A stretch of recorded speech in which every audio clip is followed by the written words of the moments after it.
हमारे चैनल पे tips and trick आपको सिखाए जाते हैं, वो भी बहुत ही आसान तरीके से। दोस्तों एक बार आप हमारी वीडियो देख लेंगे तो दोबारा किसी का भी वीडियो देखने की ज़रूरत आपको नहीं पड़ेगी। तो चलिए दोस्तों वीडियो स्टार्ट करते हैं। दोस्तों सबसे पहले सवाल होता है कि गूगल प्ले स्टोर में हमारा पैसा रहता कहाँ है, वो हमें देख लेना है। तो सबसे पहले इसके लिए अपना गूगल प्ले स्टोर जो है ओपन करना है।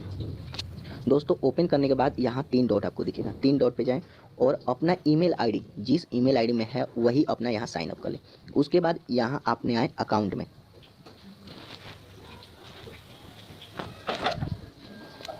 दोस्तों अब यहाँ से अपना ईमेल आईडी देख लेना है कि यही हमारा है कि नहीं। अब आपको क्या करना है, सीधा बैक जाना है। बैक जाने के बाद फिर आपको आना है इस पे पेमेंट मेथड। दोस्तों इसमें क्या है कि हमारा जो पैसा रहता है वो दिखेगा। दोस्तों यहाँ पे अभी मेरा एक भी रुपया इसमें नहीं है, इसलिए हमें नहीं दिखा रहा है। हमें बता रहा है कि आप पेमेंट कर सकते हैं। यहाँ यदि आप पेमेंट अपना करना चाहते हैं, यानी कि प्ले स्टोर में डालना चाहते हैं तो यहाँ से अपना देख लीजिए, यहाँ से आप कर सकते हैं। लेकिन फ़िलहाल दोस्तों हम जानने वाले हैं कि हम अपना फंसा हुआ पैसा अपने बैंक अकाउंट में कैसे पाएँ। दोस्तों इसके बाद क्या करना है कि अपना बैलेंस देख लेना है। उसके बाद दोस्तों आपको एक डिस्क्रिप्शन में लिंक मिलेगा, उस लिंक को ओपन करना है। दोस्तों डिस्क्रिप्शन में आपको इस तरीके का लिंक मिलेगा, इसको ओपन करना है।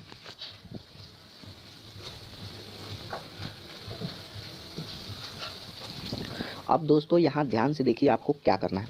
दोस्तों आपको नीचे आना है इस लिंक पे और यहाँ आपको देखिए Google play store money without link, यहाँ आपको लिंक प्रोवाइड किया जा रहा है। आप इस लिंक में जाएं, यहाँ क्लिक। दोस्तों अब आप देखिए अब हम आ गए हैं गूगल के जो रिफंड फॉर्म जो होता है उसमें आ गए हैं। यानी हम रिक्वेस्ट कर सकते हैं कि हमारा पैसा ये फॉर्म है, ये फॉर्म भरेंगे तो ही आपके अकाउंट में पैसा आएगा। दोस्तों मैं बता दूं कि इसके अलावा कोई भी ऐसा रास्ता नहीं है जिससे गूगल प्ले स्टोर का पैसा आप अपने अकाउंट में ट्रांसफ़र कर सकें। दोस्तों ये फार्म आपको भरना पड़ेगा और इसके बाद ही आप कर सकते हैं। दोस्तों मैं एक चीज़ और भी आपको बता दूं। दोस्तों सबसे पहले किसी भी फॉर्म को होने के लिए उसको ठीक तरीके से पढ़ें। दोस्तों यहाँ देखिए, यहाँ आपको इंग्लिश का एक ऑप्शन दिखा रहा है। इसमें जाके अपना कोई भी भाषा, जिस भाषा में आप अच्छी तरह से पढ़ते हो समझते हो, इसमें हिंदी लेके सब भाषा है, आप उसमें इस फॉर्म को करके और भर सकते हैं। दोस्तों उससे क्या होगा कि आपको काफ़ी मदद मिलेगी और आप अच्छी तरह से समझ सकते हैं। दोस्तों पहले क्या था कि ये 15 दिन में आपका पैसा वापस कर दिया जाता था, लेकिन अभी ये देखिए यहाँ 30 दिन का बता रहा है कि 30 दिन लगेगा आपके अकाउंट में पैसा आने में। दोस्तों दूसरा नंबर बात, आपको ये फॉर्म उसी ईमेल आईडी से भरना है जिस ईमेल आईडी में आपका पैसा फंसा हुआ है। और दोस्तों ईमेल आईडी चेंज करने के लिए यहाँ देखिए, यहाँ पे एक ऑप्शन है, इस पर क्लिक कीजिए और यहाँ पे अपना दूसरा, अगर दूसरे में है तो अपना अकाउंट चेंज कर लें, यानी जिस अकाउंट में आपका पैसा हो उसी से भरें। अब दोस्तों देखिए, पहले ये फॉर्म भरने के लिए थोड़ा कम ऑप्शन मिलता था, लेकिन अभी ये बहुत ज़्यादा है। और दोस्तों जो वीडियो मैं बना रहा हूँ ऐसा वीडियो अभी ऐसा वीडियो यूट्यूब पे नहीं है, ऐसा फॉर्म, क्योंकि इस फॉर्म को अपडेट किया गया है। दोस्तों आप पहले वाले अगर वीडियो देख के फॉर्म भरेंगे तो आप नहीं भर पाएंगे। तो दोस्तों ध्यान से देखिए।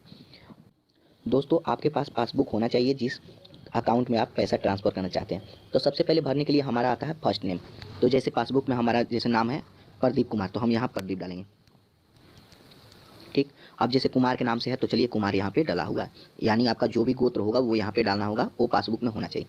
अब यहाँ देखिए पहला हमें मांग रहा है एड्रेस, यानी अपना एड्रेस यहाँ डालिए। तो जैसे मान लीजिए मैं पानीपत में कृष्णपुरा में रहता हूँ, तो मैं पानीपत कृष्णपुरा डालूंगा।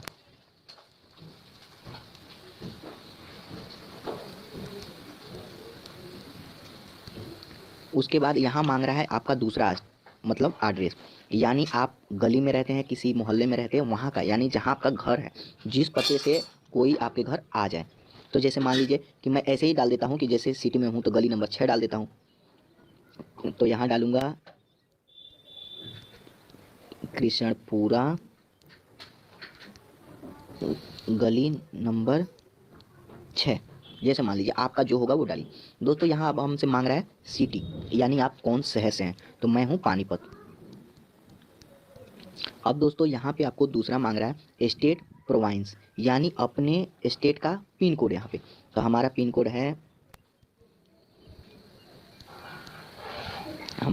है 132 103।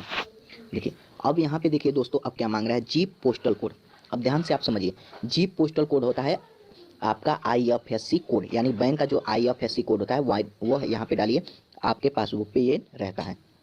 तो दोस्तों जैसे मैं डाल देता हूँ, तो दोस्तों जैसे मैं डाल देता हूँ IFSC कोड, आपका जो भी होगा वो यहाँ डाल दिए। अब दोस्तों यहाँ पे हमें बता रहा है कंट्री सिलेक्ट करने के लिए, तो मैं इंडिया से हूँ तो इंडिया सेलेक्ट कर लेता हूँ। आपका जो होगा वो सेलेक्ट कर लीजिए।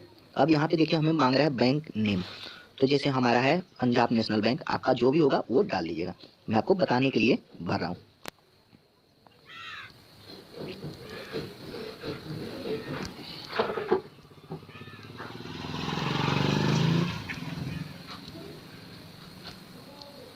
जैसे मान लीजिए मैं बताने के लिए पंजाब नेशनल बैंक भर देता हूँ, आपका जो होगा वो भर लीजिए। अब यहाँ देखिए दोस्तों आपको कह रहा है बेनिफिशियरी अकाउंट नेम। दोस्तों बेनिफिशियरी जो अकाउंट नेम होता है, ये होता है कि जिस किसी व्यक्ति के अकाउंट में हम पैसा ट्रांसफर कर रहे हैं। दोस्तों ये ध्यान से समझिए, क्योंकि ये मैटर बहुत ही फंसा है और दोस्तों बहुत ही रिसर्च के बाद मैं इसे लाया हूँ। जो ये बेनिफिशियरी जो अकाउंट नेम होता है, ये होता है कि जब हम किसी व्यक्ति के अकाउंट में पैसा ट्रांसफर करते हैं तो उसके अकाउंट का नाम जो होता है वो होता है बेनिफिशियरी अकाउंट नेम। तो यहाँ जिसका जैसे अकाउंट में हम ट्रांसफर कर रहे हैं उसका नाम डाल देंगे। तो जैसे मान लीजिए बिना स्पेस दिए टोटल नाम डालना है, तो ये हो गया। अब यहाँ आपको कह रहा है कि बैंक अकाउंट नंबर, तो अपना बैंक अकाउंट नंबर डाल दीजिए। दोस्तों जितने भी अंक का हो वो डाल दीजिए। अब दोस्तों यहाँ देखिए मैटर क्या फंसता है। दोस्तों राउटिंग नंबर, स्विफ्ट कोड। दोस्तों मैं बता दूं कि स्विफ्ट कोड जो होता है वो आपके पासबुक पे नहीं होता है, वो आपको अपने बैंक में जाकर लाना पड़ेगा। और नहीं दोस्तों, जो स्विफ्ट कोड होता है वो हर बैंक के होता भी नहीं है। यदि आपका कोई छोटे बैंक में होगा तो दोस्तों उसका स्विफ्ट कोड नहीं होगा। तो जैसे क्या होता है दोस्तों कि जब हमारा बैंक का स्विफ्ट कोड नहीं है और वो बैंक किसी दूसरे बैंक से जुड़ा हुआ है तो हम उसका भी स्विफ्ट कोड यहाँ पे इस्तेमाल कर सकते हैं। और दोस्तों ये बैंक मैनेजर से आप मिलेंगे तो ही आपको मिलेगा। अब दोस्तों लास्ट में देखिए IBAN का एक आता है। दोस्तों ये मैं बता दूं कि IBAN भी एक इसी तरह का नंबर है। जब हम बाहर से पैसे मंगाते हैं तो हमें इसकी ज़रूरत पड़ता है, यानी ये दोनों जो है स्विफ्ट कोड और IBAN, ये हम जब विदेशों से पैसा मंगाते हैं तब ये काम आता है। तो दोस्तों ये हर बैंक का होता है और आप भी अपने बैंक में जाके बैंक मैनेजर से ले सकते हैं। और दोस्तों इस फॉर्म को आप भर सकते हैं। अब दोस्तों इस फॉर्म को जैसे आप भर देंगे, यहाँ पे सबमिट का इतना करने के बाद यहाँ सबमिट का ऑप्शन है, इस पर आप ओके कर दीजिए। तो यहाँ आपको दिखाएगा सक्सेसफुली आपका जो कि सक्सेसफुली आपका हो गया फॉर्म पूरा, और आपका पैसा जो है 30 दिनों के अंदर वापस कर दिया जाएगा आपके बैंक अकाउंट में। तो दोस्तों मैं उम्मीद करता हूँ कि इसको आप बहुत ही अच्छी तरीके से समझ गए होंगे। दोस्तों अगर एक बार में नहीं समझ में आए तो इस वीडियो को दोबारा देख लीजिएगा, और दोस्तों इसको बिल्कुल ही अच्छे ढंग से भरिएगा तो ही आपके आएगा। अगर एक भी अंक इधर उधर हुआ तो दोस्तों आपका पैसा नहीं आएगा, अटक सकता है। तो दोस्तों मैं उम्मीद करता हूँ कि आप समझ गए होंगे। और दोस्तों एक चीज़ और मैं आपको बता दूँ, अब एक चीज़ और रह गया दोस्तों कि हम इसको जैसे मान लीजिए कि आप इसको तो भर लिए, लेकिन हमें क्या करना है कि इसका लिंक कॉपी करना है। मैंने अपने थंबनेल में दिया था कि लिंक कॉपी कैसे करें ये रिफंड रिक्वेस्ट फॉर्म का। तो दोस्तों इसके लिए क्या करना पड़ेगा, आपको बैक जाना पड़ेगा। दोस्तों देखिए अब मैं आपको थोड़ा बैक लाया हूँ और हम आप आए थे यहाँ पे क्लिक करके जाने के लिए होम पे। तो यहाँ जाना नहीं है, आपको इसी फॉर्म को जैसे करना है। तो हम नीचे आएंगे और यहाँ इस पे जाएंगे मोर पे, और यहाँ पे दोस्तों हमें शेयर का ऑप्शन मिलेगा और हम इस लिंक को कहीं पे भी शेयर कर सकते हैं और वहाँ से ये ले सकते हैं। दोस्तों यदि आप वीडियो भी बनाना चाहते होंगे तो आप अपने डिस्क्रिप्शन में डाल सकते हैं इस तरीके से करके। तो दोस्तों मैं उम्मीद करता हूँ कि आप लोग अच्छी तरह से इसे समझ गए होंगे। तो दोस्तों मिलते हैं नेक्स्ट वीडियो में एक नए ट्रिक के साथ। तब तक के लिए जय हिंद, वंदे मातरम।